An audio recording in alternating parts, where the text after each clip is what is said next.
सगा पहुना आए, बेटी बहनी भाची भाचा देखे बर सब सकलाए है संगी, कोही कई के पंथी नाचा।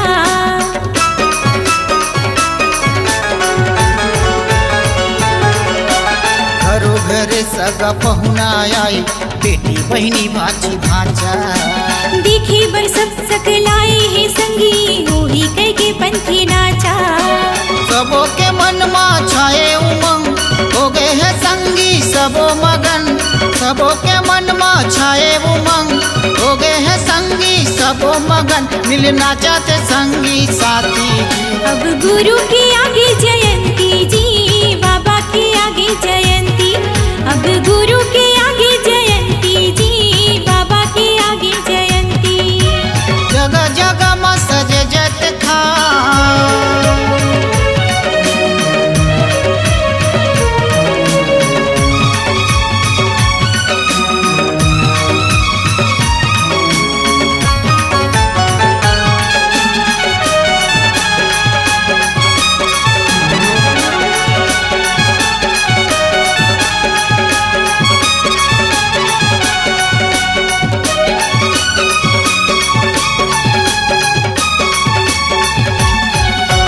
घर अंगना गली चौक पुताई, सजे हवे घर दुरिया।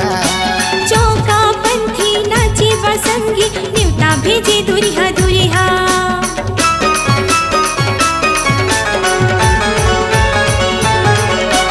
घर अंगना गली चौक पुताई, सजे हवे घर दुरिया। चौका पंथी नाचे बसंगी, न्यूता भेजे दुरिहा दुरिहा। आगे है मौका गुरु मिलन के, जावत हवाई सबो बन ठन के। आगे है मौका गुरु मिलन के, जावत हवाई सबो बन ठन के। बार के दिया बाती जी। अब गुरु के आगे जयंती जी, बाबा के आगे जयंती। अब गुरु के आगे जयंती जी, बाबा के आगे जयंती। जगह जगह में सजे जत खा, बड्डे मनाबो गुरु की धूमधाम। जगह जगह में सजे जत खा, बड्डे मनाबो गुरु की धूमधाम। अब हो ही चौका पंथी जी। अब गुरु के आगे जयंती जी, बाबा के आगे जयंती। अब गुरु के आगे जयंती जी, बाबा के आगे जयंती। अब गुरु के आगे जयंती जी, बाबा के आगे जयंती। अब गुरु के आगे जयंती जी, बाबा के आगे जयंती।